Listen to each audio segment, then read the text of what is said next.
की मृत्यु किसको दी जाती थी? पहले रोम साम्राज्य के अंदर जो क्रूस की मृत्यु दी जाती थी वो बहुत भयानक मृत्यु थी, है ना, बहुत ज्यादा डरावनी मृत्यु थी। और जिसको बोल दिया जाता था कि अब इस बंदे को क्रूस देना है, वो पहले ही मर जाता था। ठीक, उसके बाद उस क्रूस को उसको दिया जाता था। और क्रूस भी एक भयानक चीज थी जिसको गुफा में रखते थे, उसको बाहर नहीं रखा जाता था, उसको गुफा में रखते थे। जब मृत्यु की बात आती थी तब क्रूस पे व्यक्ति को लटकाया जाता था। ये रोम साम्राज्य के रूल थे, क्योंकि पिलातुस क्या था? वो रोम साम्राज्य का सरदार था, सरकार था, जो भी था, लेकिन था वो रोम साम्राज्य से, है ना। लेकिन क्रूस पवित्र कब से बना? जब यीशु मसीह को उस पे लटकाया गया। सोचिए, थोड़ा सा विचार करिए, एक निर्जीव वस्तु, ठीक, ध्यान से सुनना राम कुमार भैया, एक निर्जीव वस्तु, निर्जीव समझते हैं जिसमें सांस ना हो? आप बताइए, निर्जीव क्या होता है? सांस नहीं, सांस। और सजीव क्या होता है? अभी ये पेड़ क्या है? ये जीवित है, सजीव है। अगर इसको काट दें तो निर्जीव हो जाएगा। तो ये निर्जीव हो जाएगा। उसी प्रकार से वो क्रूस भी एक निर्जीव थी, क्योंकि वो लकड़ी थी, और लकड़ी क्या होती है? निर्जीव होती है। लेकिन जिस दिन यीशु मसीह ने उस पर अपने प्राण त्याग दिए, उस क्रूस का इतिहास बदल गया और वो पवित्र बन गया। सोचिए, जब वो एक लकड़ी के इतिहास को बदल सकता है तो आप क्या हो? आपको तो उसने अपने हाथों से बनाया है। काहे के लिए ढिंडोरा पीट के दिमाग में भर रखे हो गोबर? ये नहीं हो, इससे होता है क्या कुछ? अरे आप परम पिता प्रधान की परमेश्वर की संगति में बैठे हैं, और अपने आप को अगर आप ऐसा सोच रहे हैं तो इसका मतलब आप उसकी महानता को नहीं जानते हैं। इसीलिए हम बार बार क्या समझाते हैं कि पहले उस परम पिता परमेश्वर की महानता को समझिए, तब जाके वो यीशु मसीह आपको समझ आएगा। वरना आपकी शिकायत, आपके विचार, आपके डिमांड सिर्फ इसी बात में आप लेके उस परमेश्वर को घुमाते रहेंगे कि प्रभु पहले मेरा ये हो, मेरा वो हो। आपका रिश्ता नहीं जुड़ पाएगा।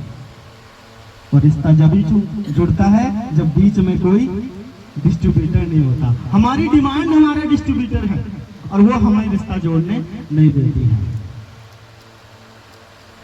उस क्रूस की भयानक मृत्यु को उसने चुना कि एक लकड़ी का इतिहास बदल जाए। तो क्या हमारा और आपका फ्यूचर नहीं बदल सकता वो परमेश्वर? क्या उसने लकड़ी को तो सिर्फ कहा था कि पेड़ पौधे हों तो हो गए, और आपको तो बनाया है, तो हम क्यों ऐसा अपने बारे में सोचें? जो निर्जीव को सजीव कर सकता है, आप तो ऑलरेडी सजीव हैं। आप बस अपनाइए तो सही अपने आप को। उसको आप तो अपना ही नहीं रहे कि मैं ऐसा कर नहीं सकता, मैं ऐसा बोल नहीं सकता। किसी ने पैसे गिनना सिखाया आपको? सिखाया? गंवार कौन बोलता है? लक्ष्मी जी आप बोले अब मैं गंवार हूं। किसी ने बोला कि भैया ये लो 20,000 रुपए गिन लो। तो ये काबिलियत कहां से आई? क्योंकि मैंने कबूल किया इस बात कि मैं कर लूंगा। मैं पड़ोसी पास लेके नहीं जाऊंगा, करो भाई गिन के बता दो। वहां पे क्या है? मैंने कबूल कर लिया कि मैं कर लूंगा। उसी प्रकार से जब आप समाज से और संसार से बातों को कबूल कर लेते हैं, किसी की बात मान ली कि भाई ये नहीं हो सकता, तो इसका मतलब वो नहीं होगा। इसका मतलब परमेश्वर आपके जीवन में नहीं है। हाँ, ऐसा ही। अगर वो परमेश्वर आपके जीवन में है, आपकी हर ना में हाँ है, क्योंकि हाँ ही होगा, ना तो नहीं रहेगा। वो तो नेगेटिव सेंस हो गया। तो आप क्यों इतना अपने आप को वो सोचते हैं? आज के 7 वचन अगले साल किसी को दिए नहीं जाएंगे, ध्यान रखना। कहा नहीं जाएगा कि आपको बोलना है। एक हफ्ता पहले आप अपने आप को यहाँ रखिए कि ये वचन मिला। हालेलुया। क्या ऐसा होगा? कहा नहीं जाएगा, क्योंकि हम इसे हर साल कह रहे हैं और आप तैयार करते नहीं हैं। आते हैं, वचन पढ़े, 3-5 करे, चल दिए, बैठ दिए। ये परमेश्वर की आराधना नहीं है। ठीक समझ रहे हैं? हर एक व्यक्ति जो हमारे चर्च से जुड़ा है या जुड़ा रहेगा, उसको वचन ऐसे बताया नहीं जाएगा। आपका खुद का काम है यहाँ है बोले कि ये वचन मैं बोलूँगा। परमेश्वर का धन्यवाद हो, कुछ साल पहले हम भी ऐसा करते थे और हम सोचते थे कि आसान वाला कौन सा है, और उसको हम पहले चुनते थे। परमेश्वर का धन्यवाद हो कि आज आसान और कठिन चुनने की जरूरत हमें नहीं है। पिछले पाम संडे में एक नागपुर के चर्च में था और मैं सुबह उठ के जब 6 बजे बाइबल पढ़ रहा था तो पता नहीं अचानक से मेरे अंदर आया कि उठ बाइबल पढ़, और मैं पाम संडे के बारे में पढ़ने लगा तो वहाँ मेरा नाम अनाउंस हो गया कि प्लीज पास्टर सोदो स्टीफन कम हियर, और मैंने वहाँ प्रचार किया। और मैं सोच रहा था कि प्रभु अगर आज मैं नहीं पढ़ता तो मैं फंस जाता। क्या बोलता मैं, है ना? अगर जो चीज को मैंने पढ़ा नहीं, समझा नहीं, तो मैं कैसे लोगों को सिखाता, कैसे लोगों को बताता? उन्होंने मुझे 10 मिनट दिए थे, फिर 20 बोल दिया, 38 मेरे खुद के चले गए। क्यों चले गए? क्योंकि जो चीज आपके अंदर है वो तो बाहर आएगी ना। अब यीशु मसीह आपके अंदर है तो उसकी शिक्षाएं बाहर आएंगी ना। अब वो है ही नहीं तो ये कोई भीमराव अंबेडकर जी के बारे में तो हम बता नहीं रहे कि जिसको हम पढ़ लें, या महात्मा गांधी के बारे में तो बता नहीं रहे जिसको हम पढ़ लें और बोल दें। इसको महसूस करना पड़ता है। जब तक आप इसे महसूस नहीं करेंगे आप कभी नहीं बोल पाएंगे, क्योंकि ये जिंदा है। बायोग्राफी नहीं है किसी की, था, है और रहेगा। समझते हैं इस बात को? समझते हैं? जोर से हालेलुया। था, है और रहेगा। तो जो चीज है और जो थी और जो रहेगी उसको रट्टा मार के नहीं कुछ कर सकते हैं। संडे को अंबेडकर जयंती थी ना, हम लोग नागपुर में 1 बजे रात को एक रेस्टोरेंट में बैठ के पार्टी कर रहे थे और हमने देखा कि पूरा नागपुर का जो यूथ है वो क्या है, रैलियां निकाल रहा है, रात में हुड़दंग मचा रहे हैं, डीजे चला रहे हैं, डांस कर रहे हैं। और मेरे मन में एक ही बात आई कि जो ये अंबेडकर जयंती मना रहे हैं या मजे ले रहे हैं? वो मजे ले रहे थे। मैंने बोला भी कि भाई क्या जो वो सिखा के गए इन लोगों ने सीखा है? अगर सीखा है तो बहन बेटियों के रेप क्यों हो रहे हैं, उनको न्याय क्यों नहीं मिल रहा है? ये तो हुड़दंग मचा रहे हैं। तो जो हमें जो सिखा के गया हम उसको तो माने नहीं, लेकिन उस चीज को हम मजे में ले आए। आज गुड फ्राइडे पे भी आधे चर्च खत्म हो गए हैं, ध्यान रखना। बहुत सारे चर्च अभी बंद हो गए, 7 वचन बोले, 2-3 गाने गाए, आराधना हुई, चलिए जय मसीह की, ठीक है, वो पीजिए क्या है रुआबजा और जाइए अपने घर। ये परमेश्वर को जानना नहीं है। इससे 7 वचन कभी पूरे नहीं होंगे जब तक आप इस भवन में या प्रभु की संगति में उसके व्यवहार को, उसके चाल चलन को अपने जीवन में नहीं लाएंगे। ये 7 वचन का मायने आपके जीवन में कभी नहीं समझ पाएंगे। हमारा इकट्ठा होना, हंसना, बोलना, यहाँ बैठ के प्रार्थना करना, ये व्यर्थ नहीं जाना चाहिए। उस व्यवहार को हमें जीना है। यीशु मसीह ने किसकी चाल चली? उससे जैसा कहा गया उसने कहा, है ना? जैसा जैसा लिखा उसने कहा और वो करते गया। और उसने पूरा क्या कहा, पूरा क्या करा? जो पवित्र शास्त्र में लिखा था। चेले कब भाग गए? जब पवित्र शास्त्र की बात आई। हमने पढ़ा था ना अभी, एक किस में पढ़ा था? शायद मरकुस में पढ़ा था ना। क्या पढ़ा था कि मैं तो हर दिन मंदिर में तुम्हारे साथ रहकर उपदेश दिया करता था और अब तुमने मुझे न पकड़ा, परंतु यह इसलिए हुआ कि पवित्र शास्त्र की बातें पूरी हो। और इस पर सब चेले उसे छोड़कर भाग गए। जब बात पवित्र शास्त्र की आई तब चेले छोड़कर उसे भाग गए। और यही जीवन आज मसीह जी समाज में चल रहा है कि जब बात वचन की हो तो लोग तितर बितर हो रहे हैं। बात जब वचन की हो, पवित्र शास्त्र की हो, तो लोगों की बुद्धि बंद हो जा रही है। जब बात पवित्र शास्त्र की हो, उसके वचन से हो, तो हमें अच्छा नहीं लग रहा है, हमारा टाइम नहीं कट रहा है। इसीलिए आज वचन को लेकर जब हम खड़े हो रहे हैं, आपने कहीं भी बड़े पासवान जिसको 30 साल का एक्सपीरियंस है, मैंने उनको मुंह बंद करते हुए देखा अपने जीवन। मैंने कहा प्रभु 20 साल पहले मैं इस कलीसिया में आया था, 4 लोग थे, आज इस कलीसिया में हूँ, न तेरे दास बोल पा रहे हैं, न तेरी वेदी से कोई आवाज आ रही है। और जब मैं उस वेदी पे प्रचार करने गया, अचानक से मेरा मुंह बंद हो गया। कोई होली स्पिरिट नहीं थी वहां पे। मेरी जीभ एकदम चिपक गई मेरी तालू से, मैं बोल नहीं पाया। एक समझ लो 30 सेकंड तक मेरा मुंह नहीं खुल पाया। जबकि मैं प्रार्थना करता, मैंने कहा प्रभु तू वेदी पे नहीं है। लेकिन जब मैंने प्रचार करना चालू किया तब मैं बोलता रहा। मेरा घड़ी मेरे सामने थी, देखिए घड़ी मेरे सामने थी, ध्यान वहां नहीं गया। ध्यान देने के बावजूद भी मुझे नहीं दिख रहा है कि मेरे को 20 मिनट मिले हैं। लेकिन ये परमेश्वर का अनुग्रह है कि जब हम उसकी चाल चलन और उसके स्वभाव में हम जब जिंदा रहने लगते हैं तो वो खुद जीवित परमेश्वर हमारे अंदर होकर काम करने लगता है। और जब तक आप उसमें होकर नहीं चलेंगे तब तक आप खूब बाइबल पढ़िए, पढ़ते रहिए, गीत गाइए, एक्शन सॉन्ग करिए या वर्शिप करिए, इस बात का कोई मायने नहीं रहेगा। 38 मिनट के प्रचार के बाद जितने भी वहाँ लड़के थे आके बोले, पास्टर आप जैसे पास्टर की जरूरत है हमको। सोचिए, एक पास्टर जिसको 20 साल से चला रहा है, हालांकि मैं पास्टर नहीं था, मैं ऐसा अपने आप को अभी तक मैंने स्वीकार नहीं किया, लेकिन वहाँ पर उन लोगों ने आके बोला कि आप जैसा पास्टर हमको चाहिए, आप जैसा पास्टर हमें चाहिए ताकि हम वचन की शिक्षा को प्राप्त करें। तो हम क्या कर रहे हैं और वो क्या कर रहे हैं, हम किसी की बुराई नहीं कर रहे। हम क्या देख रहे हैं कि जहां पर समाज है, हॉल है, सिस्टम है, वहां वचन नहीं है। जहां वचन है वहां लोग नहीं है, क्योंकि यहाँ तो लिखा है कि जब पात्र पवित्र शास्त्र की आए तो चेले छोड़कर भाग लिए। और इसी को तो झेलना है, इसी में तो चलना है, इसी को तो लेके हमें समझना है, और क्या है। और जिसके जीवन में ये है वो बना रहेगा, और यही नहीं है, आप खूब कोशिश करिए, नहीं बन पाएंगे। मैंने भी कोशिश की, आप में से कोई नहीं यहाँ बैठा जिसने 19-20 लाख रुपए खर्च किए हों अपने जीवन को बनाने के लिए। मैंने किए हैं, धक्के और धोखे दोनों खाए। बाद में समझ आया कि जो धन है वो मेरे पास ही पड़ा है, जो मैं संसार में खोज रहा हूँ वो मेरे बैग में पड़ा है। और उसको जब मैंने पढ़ना चालू किया तो अभी ऐसा लगता है कि हम ही सबसे ज्यादा अमीर हैं। हम नागपुर गए, वहाँ सभी लोगों को हमने रईस देखा। मुझे ऐसा महसूस ही नहीं हो कि कोई हमसे ज्यादा रईस है। पता नहीं क्यों नहीं ऐसा महसूस हुआ। सबके घर में गाड़ी थी, घर बड़े थे, लेकिन पता नहीं क्यों मुझे ऐसा महसूस हुआ कि सबसे ज्यादा रईस हम हैं। और कई लोगों ने बोल भी दिया, तुम लोग रईस लोग हो, दिल्ली में रहते हो। ये कहां से कैसे बात है, कैसे भावनाएं आती हैं जब आप जिंदा वचन को लेकर चलेंगे। चेलों की तरह छोड़ के नहीं भागेंगे, क्योंकि पवित्र शास्त्र सबको नहीं इसको समझ आता, हर कोई नहीं इसे वो कर सकता। यहाँ पर खड़े होकर बोलना, मैंने एक हफ्ते बताया था कि आसान नहीं है।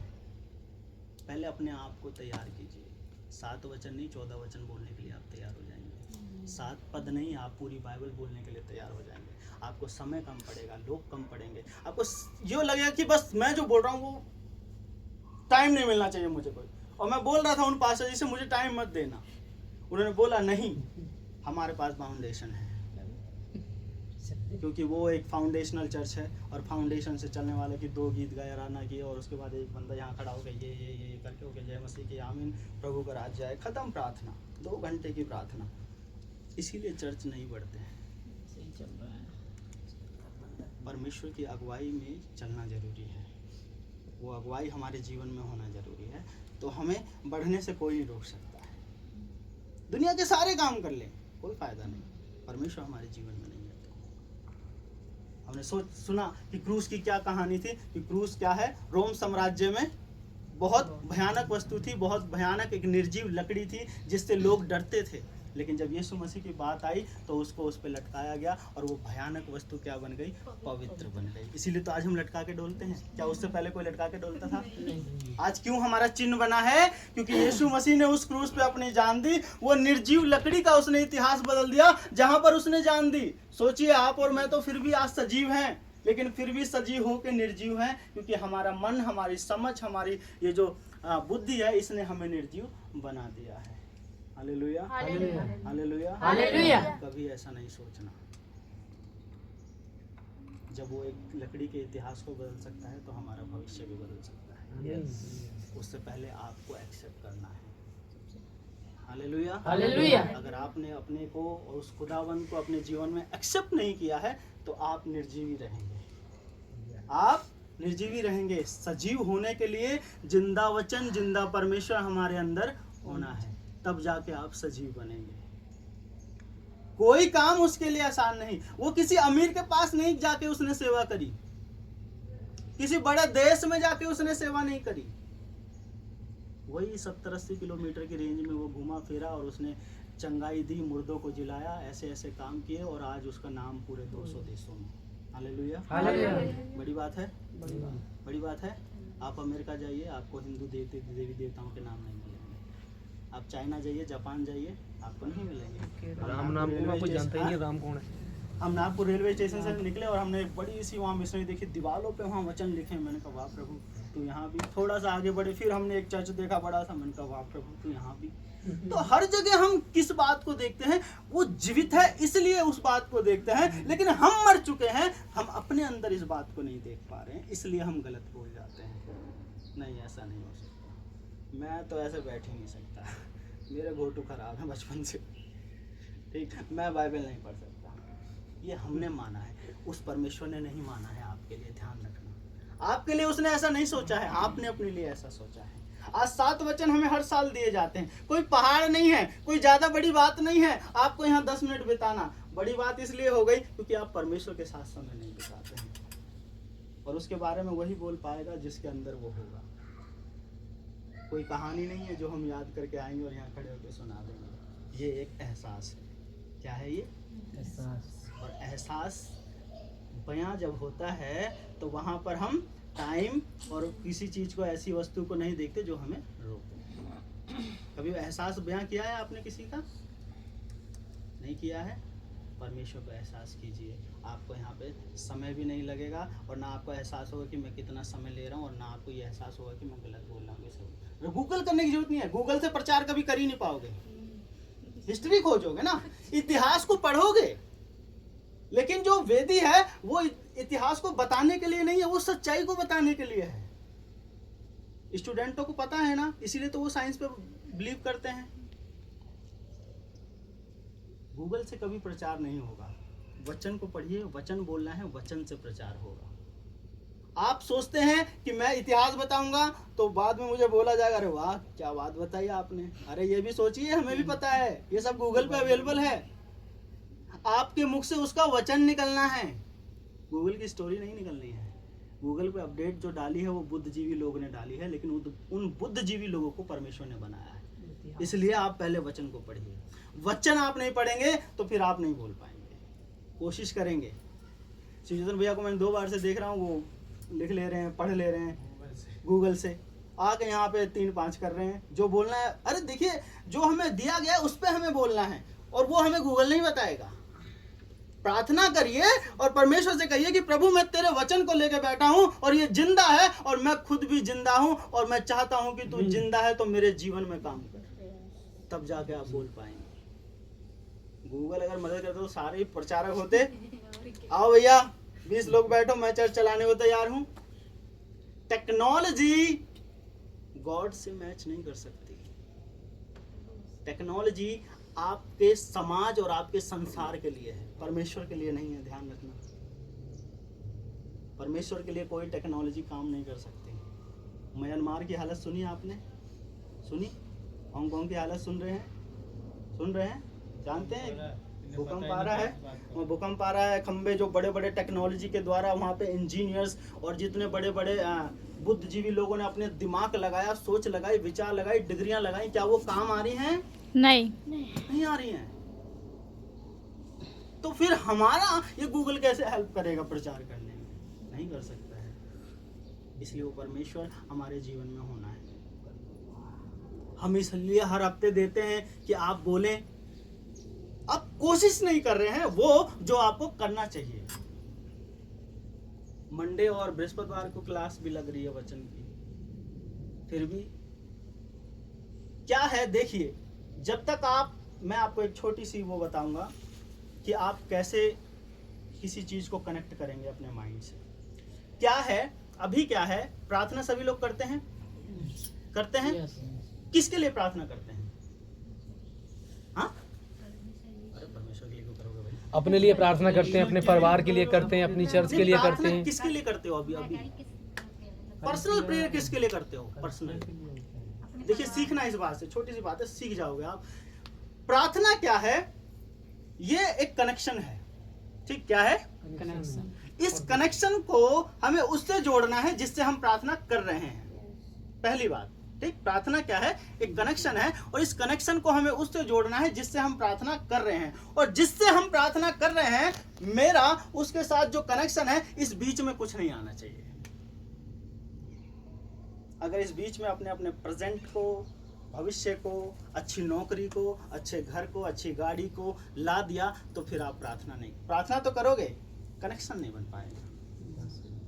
अपनी जरूरतें रख दी उसमें फिर। हाँ, अपनी जरूरत रख दी हाँ, फिर उसमें। जरूरतों के लिए जब तक प्रार्थना करोगे, उस यीशु मसीह का व्यवहार कभी आपके अंदर नहीं आएगा।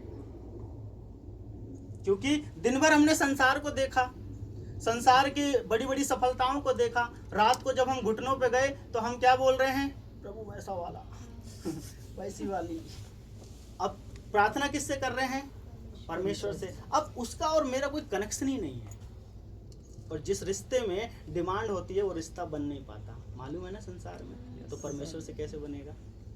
उसने तो कहा कि तू मुझ में बना रहे, मैं तुझ में बना रहा हूँ, जो तू चाहेगा वो हो जाएगा। ये बात याद है किसी को? क्यों हम उसे बार बार याद दिलाएं, भाई ये कर ये कर ये कर। मैंने बिल्कुल प्रार्थना करना छोड़ दिया इस बात के लिए। मुझे पता है जो लिखा है वो होगा, जो मैं कहूँगा वो नहीं होगा, है ना? क्योंकि जो लिखा है वो होगा, और जो लिखा है वही मुझे बोलना है, और कुछ नहीं बोलना है। जब आप इस रीति से प्रार्थना करेंगे वचन को पढ़ के, तब आपका व्यवहार उस व्यवहार से जुड़ेगा और वो व्यक्तित्व आपके अंदर आएगा, उसका व्यक्तित्व आपके अंदर आएगा। तब जाके आप यहाँ खड़े होना, मैं आपको लिख के देता हूँ 10 नहीं आप 1 घंटा खा जाओगे, हमें बीच में आमीन आमीन बोलना पड़ेगा कि भैया रुक जाओ। अभी क्या है, आपके दिमाग विचारों से भरे हैं, सोच से भरे हैं। नहीं, पहले ये मेरा पूरा अच्छा भविष्य, अच्छी नौकरी, अच्छा घर, अच्छी गाड़ी, इन बातों से आपका विचार भरा है। और जब प्रार्थना करने बैठते हैं तो जैसे ही आप आंख बंद करते हैं तो आपके वो सारी बातें सामने आ जाती है और आप बोलने लगते हैं इन बातों। तो वो कहेगा भाई तू किस लिए बैठा है? परमेश्वर भी तो देख ही रहा, भाई किस लिए 4 बजे उठ रहा है तू? अबे घुटने के दर्द के लिए मैं आया था, घुटने के दर्द के लिए मैंने यीशु मसीह अपने पुत्र को भेजा था? नहीं। सिर दर्द के लिए भेजा था? नहीं।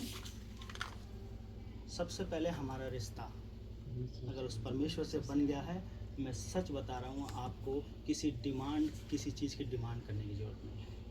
मैं चर्च में गवाही सुन रहा था, वहाँ संडे को एक लेडीज खड़ी हुई, मैं दुआ करती हूँ और सभी लोग दुआ करना मेरे लिए, मैं कलकत्ता जा रही हूँ, मैं अच्छे से पहुँच जाऊँ। मैंने कहा चले जाओ, कौन रोक रहा है तुमको, है ना? एक ने उठ के बोला, गवाही दी कि भाई मैं गाँव से आया हूँ, अच्छे से आ गया, आप लोगों ने प्रार्थना की, इसके लिए धन्यवाद। देखिए ये छोटी छोटी बात है। मसीह लोग महानता को नहीं समझ पा रहे हैं, इसीलिए वो मसीह नहीं बन पा रहे हैं। और मसीह बनने के लिए हमें परमेश्वर की महानता को समझना है। जब तक वो महानता आपके जीवन में काम नहीं करेगी, आप प्रार्थनाओं में डिमांड को इंक्लूड करते रहेंगे और उस परमेश्वर के उस व्यवहार को कभी नहीं समझ पाएंगे। एक व्यक्ति को समझने के लिए हमें उससे जुड़ना पड़ता है, और उसको ना समझने के लिए हमें उससे डिमांड करनी पड़ती है। समझ रहे हैं? प्रार्थना कैसे करनी है? जोड़िए अपने आप को उससे। अगर नहीं जोड़ोगे, डिमांड के साथ प्रार्थना करोगे, तो फिर यहाँ खड़े होकर कुछ बोल ही नहीं पाओगे। जब तक उसको एहसास नहीं करोगे, नहीं बोल पाओगे। क्योंकि जिसके बारे में हमें बोलना है वही मेरे जीवन में नहीं है, तो मैं कैसे बोलूँ? समझ रहे हो? खाली हुआ थोड़ा सा। आप लोग यहाँ भी बैठते हो तो खोए रहते हो, कहीं और ही चल रहे हो, गांव चले गए हो। यही कारण है। जहां हो वहां रहो, पहली बात। जहां हो वहीं रहो, बाकी जगह तो आप जा सकते हो, पर जहां हो पहले वहां रहो। ये 7 वचन भारी नहीं थे। हर साल हम यही सुनते हैं, ये हुआ वो हुआ, उसके बाद जय मसीह। बैठ। भारी थे लेकिन बोल नहीं पाए। क्या अब ये गुड फ्राइडे आज बीत जाएगा तो क्या कोई आके पास्टर जी के पास कहेगा कि भैया मुझे बताओ यार, मुझे से गलती हुई है, मतलब मैं बोल क्यों नहीं पाता हूँ? कभी आप लोगों ने मेरे से भी नहीं बोला, पूछा भी नहीं। आपको लगा you have done very well, आप ने बहुत अच्छा कर दिया है। ऐसे नहीं बने, ध्यान रखना, ठीक है? 3 बज चुके हैं। आने वाला जो साल है किसी को वचन दिया नहीं जाएगा, आपको खुद चूज करना है और अपना नाम लिखवाना है कि मैं ये वाला बोलूँगा। ठीक है? याद रहेगी ये बात? गुड फ्राइडे से पहले कोई आपको नहीं बताएगा कि भैया आपको ये बोलना है। आप खुद आके ये बोलोगे भैया मैं बोलूँगा। ठीक है? ये हमारे 7 वचन कम से कम 7 घंटे चलने चाहिए। चलेंगे? चलेंगे? चलेगा। अभी भी नहीं बोल रहे हैं। चलेगा। सपना बोल ही नहीं रही है। चलेगा। हाँ, आप जोर से बोलिए। जब तक मुंह नहीं खोलेगा जब तक नहीं चलेगा। ठीक है, तो अगले साल हम किसी को ये नहीं देंगे। 7 वचन नहीं दिया जाएगा। आपको खुद लेना है, खुद यहाँ बताना 1 हफ्ता पहले कि मैं इस पे बोलूंगा। कोई बड़ी बात नहीं है। 20 साल 30 साल आप मसीह में गुजार दिए, 1 वचन नहीं बोल पाएंगे तो हमारा जीने का क्या मतलब है? कोई फायदा नहीं है। ये मेरे लिए भी बात है, ध्यान रखना। ये मत सोचना कि मैं आपको ही बोल रहा हूँ। मेरे लिए भी है। ठीक है, सो 3 बज चुके हैं। आइए आगे का समय हम पास्टर जी को देते हैं और जो भी वो बोलना चाहें बताना चाहें हमें सीखने की जरूरत है।